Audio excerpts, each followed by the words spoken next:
Great. Well, I hope that you can all hear me. Yes. Uh, I am Douglas Davies. I'm professor in the study of religion at Durham University and director of the Centre for Death and Life Studies. I trained both in anthropology, cultural anthropology, and in theology, and my paper is going to be rather different, I think, from many that I've enjoyed today, in that this is very much a kind of arts, humanities, social science approach to the issue of aging. I'm calling it Aging, Hope and Flow, Dividuality and Material Culture. Some of you will be very familiar and some of you quite unfamiliar with the topics I'm going to deal with, and some of you might not be very familiar with this way of talking about things. But that's fair enough, because interdisciplinarity and talking across ways of knowing is really important, not least when it comes to different countries and to different ages. I'm an older person than many who have spoken today. And let me pick up then the issue that aging brings to us, that for some, aging is an adventure. For some, it's a trial. For many, it's both. And many of you in your scientific studies are examining some of the substrates, if you like, of human experience. In this paper, I want to talk about not Excuse me. the I'm sorry to interrupt you in the middle. So, do you have a presentation to share? No, I have no presentation. I'm just going to talk. Okay, that's fine. No I'm just going problem. to talk. Okay. So I'm going to talk about the individual in a very special kind of way.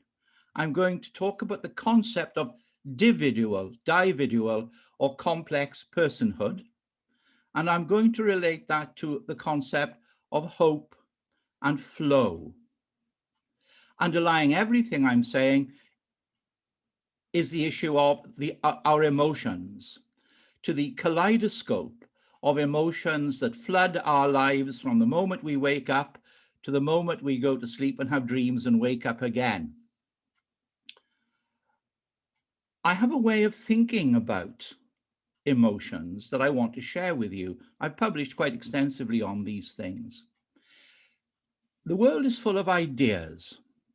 It's full of things with names, concrete things, abstract things, and material things.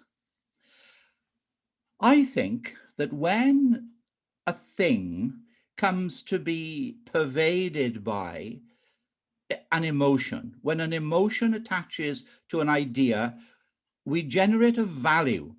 We often talk about values. What are values? Values are emotion pervaded ideas.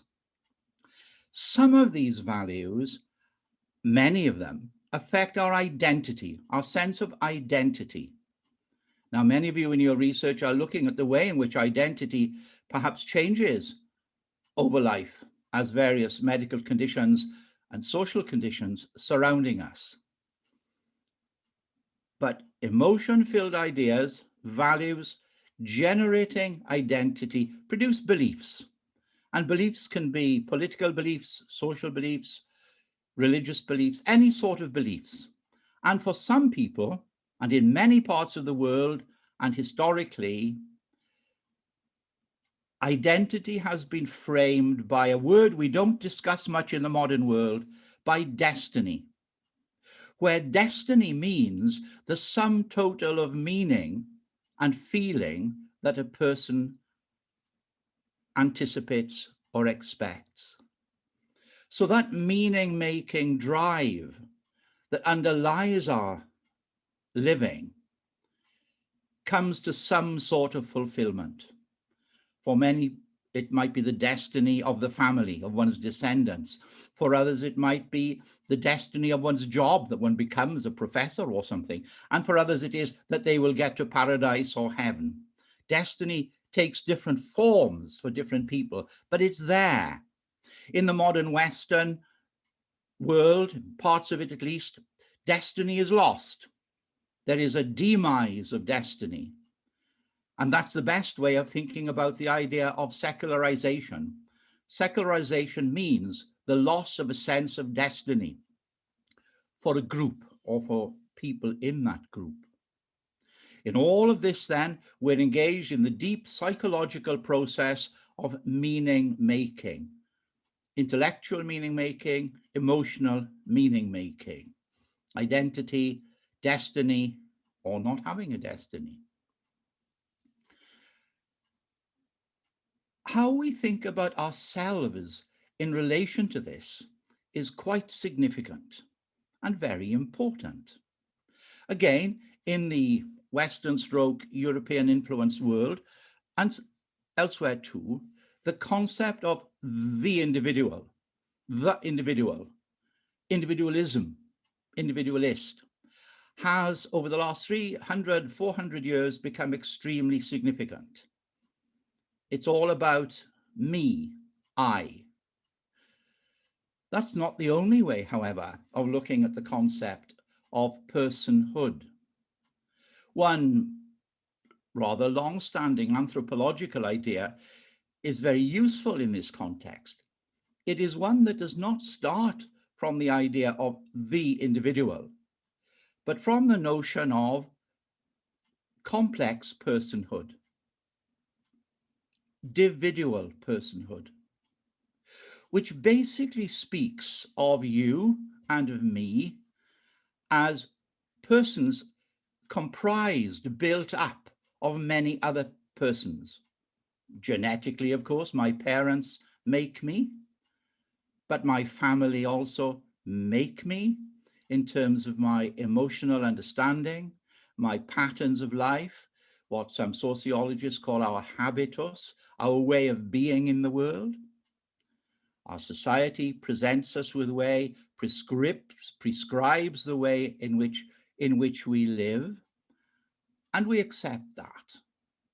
We accept, but don't explicitly think of how we are made up of many elements, social elements, interpersonal elements, the elements of place and of time, the complexity of personhood. And that's the main point I want to bring to this conference table. The complexity of persons, not just in our biochemical, neurophysiological and functioning dimensions, but in the dimensions of personhood. I am then a dividual, complex person. How does that affect aging? That's a question. It might be that the whole of life follows a curve from our early life, rising in significance, till we reach some kind of height, and then we decline, some perhaps very slowly, some perhaps very sharply. Personhood varies in its significance during the life course. Alzheimer's, other kinds of mental situation may cause that curve to be very steep.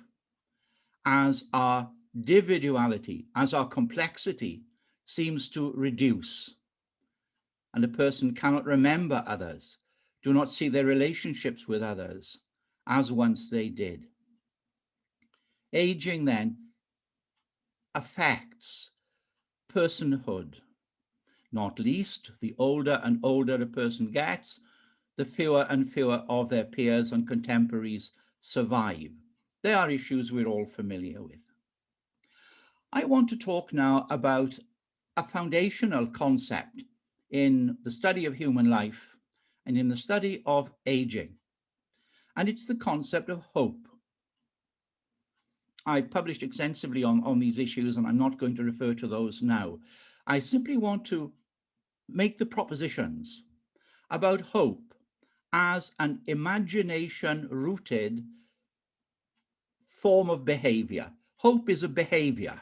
Hope is a behavior pattern. Hope is the way in which We anticipate the future. Hope is future's playground, if you like. And something similar applies to memory too. Hope has to do with flourishing, with a kind of an exponential growth of imagination, which is what human cultures are essentially about. Hope is also a mood of vitality. Hope is life conviction. If we would like to compare the biological world with the cultural world, we might say that the drive to survive, the drive to reproduce, the drive to survive as a biological phenomenon is paralleled in the cultural world in hope. Hope is the cultural equivalent of the biological drive to survive. And this is profoundly important clinically.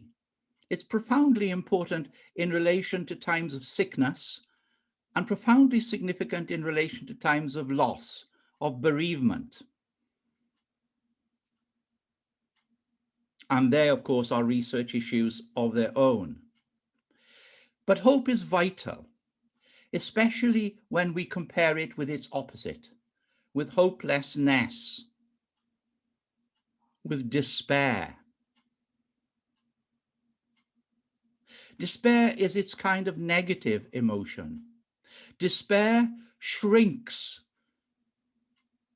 the complex dividuality of personhood to an increasing individuality, to a growing negativity of self. Hopelessness shrinks the individual. These are very general points, but I want them in this conference as background concepts for the work that so many of other colleagues here are doing in their science, in their medicine, in their well-being work. What I would like to do now is to feed alongside the idea of hope, a very familiar concept to some of you, not so much to others maybe, and that strange concept of flow, that psychological idea of Mihaly Csikszentmihalyi, which has been well known to psychologists for a very long time. Sports people love this concept because they talk about being in the zone when they can perform. I'm rather an old man now, but I still play squash and I've played it all my life. And there are days when one is in the zone, one doesn't have to think about playing, and the ball will go wherever you want it to, and it's wonderful. And those of you who play music and those of you who engage in martial arts, you all know this experience of flow. Intellectually, when we are writing our books and papers and engaging with our experiments, there are times when we experience flow. We're in maximum committed focus to our concepts. And something interesting happens during flow. It is that time changes. We no longer follow minutes and hours. You might start your experiment or start your writing, and before you know where you are, 2 hours have gone, just like that. So how does flow affect aging? Affect the passage of time during aging? This is a research question of its own too, but it affects memory, because there's a sense in which it is easy to become lost in the past. And for people who are just living in the present, they might not understand that. It's the same in conferences. And I've got to be very careful what I say here. I'm sure you're all very disciplined people, but we've all been to conferences where the conference speaker starts speaking, goes into her zone, and they exceed their time. They go on and on and on. They're in a timeless world of interest. and all the rest of us sitting in the conference room are in this worldly time and wondering when he or she is going to stop. Maybe some of you are doing that now, I don't know. But age can produce memory worlds where time changes. Flow, it seems to me, can combine with hope. There is something going on in these two concepts that link with each other. Now, I said in my paper at the beginning and in the title that I wanted to talk about mental and material culture. I've already been talking about mental culture. Hope, anticipation, memory, immense when one is young, immense in different ways when one is old. I've spoken about that. But material culture too. The material world, our houses, our rooms, our apartments, our gardens if we got them, our street, our town, the natural environment of the human animal is remarkably important for our health and well-being. And I want simply to pinpoint here the distinction between, in recent decades, the way in which some approach life in minimalist terms, that one should reduce the objects surrounding one. One should live a minimalist world. Many of you will be familiar with the books of Marie Kondo and people like that. There are many. But there's another side to this. The anthropologist Dan Miller of London University has put it very well in one of his books entitled The Comfort of Things. The comfort of things. The environment of the hopeful, memory-filled, aging person of dramatic significance, really, to our well-being. And here I'm simply highlighting the distinction between maybe the minimalism some love and the maximalism that others love.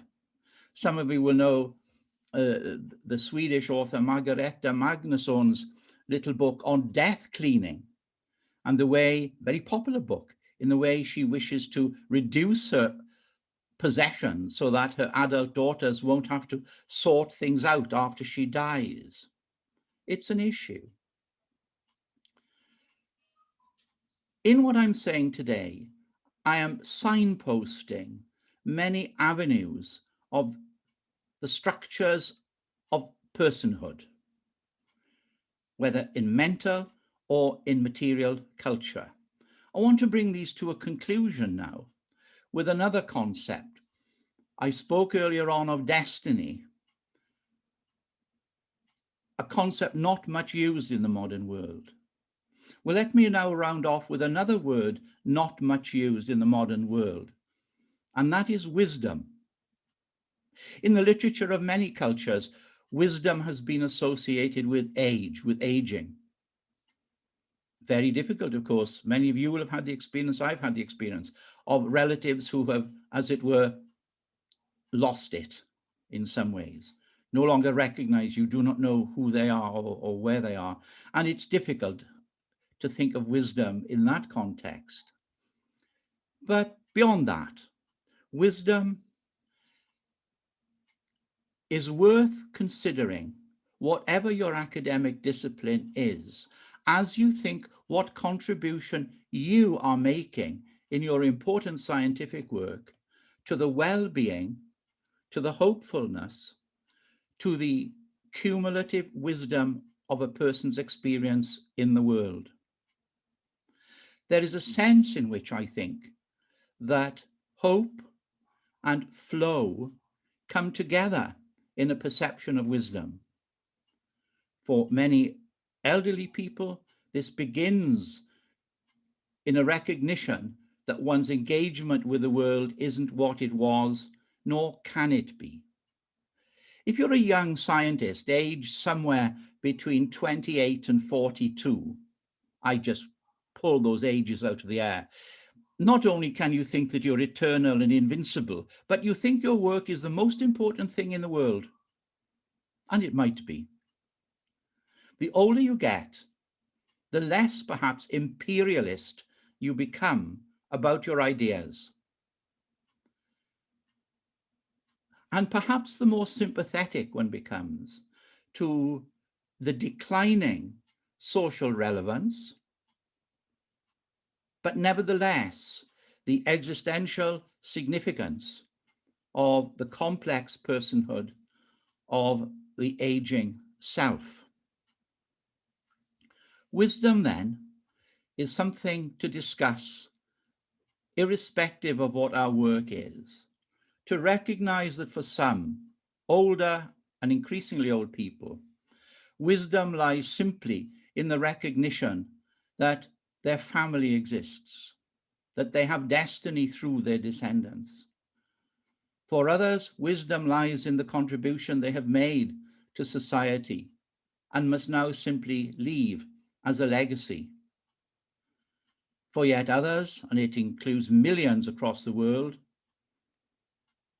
wisdom lies in paradise, in an eternal ontology, an eternal state of being.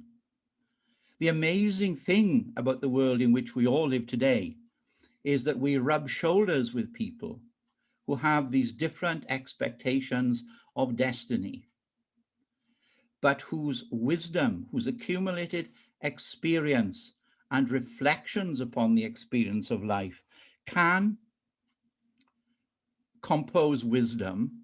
And this is my final point, that this kind of concept of wisdom is itself influential upon well-being. Wisdom is a well-being factor. These are the concepts I would feed to you in all your different fascinating areas of research and engagement, because once we're outside of our laboratory or outside of our library, we are with those we love, with our families and friends, younger ones and older ones, and to see how our piece of knowledge fits into the jigsaw of knowledge of culture already sows the seeds of our own personal wisdom. Thank you very much. Thank you very much, Professor Douglas Davies. It was such an interesting talk. I'd like to open the session for questions. Does anybody have questions?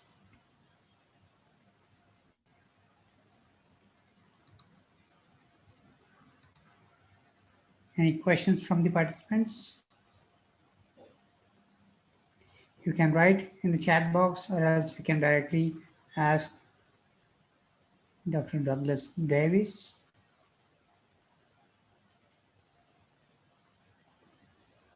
We still have a time of 10 minutes for the question and answers.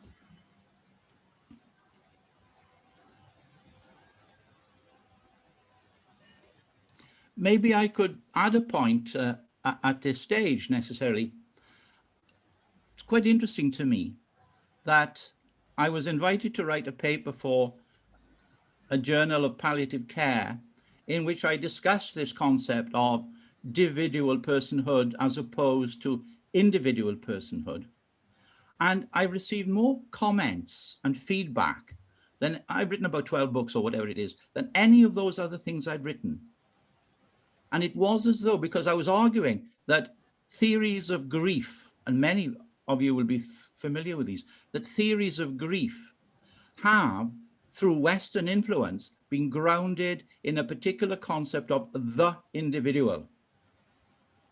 Now, what if our a priori assumption does not start with the individual, but with this complex notion of dividual personhood? There's a sense in which a certain, and I don't want to mention any particular culture, but the emphasis, the fact that there have been more psychiatrists in America than anywhere else culturally, has perhaps forced the idea of grief theories starting with the individual, which others maybe have simply followed. When if the a priori assumption, if the model starting point does not begin with the individual in relation to other individuals, but from the complex sense of personhood, where all the other individuals are already contained within myself, then this can change how we start thinking about memory, how we start thinking about dreams, how we start thinking about grief. So what that strange little paper of mine today is trying to do is to get us to think about paradigm shifts, that the whole concept of a paradigm shift needs exploring every now and again in different disciplines, and partly mine has been to do with death studies and grief studies and that sort of thing. So that's the methodological logic, if you like, of what I was trying to do in there.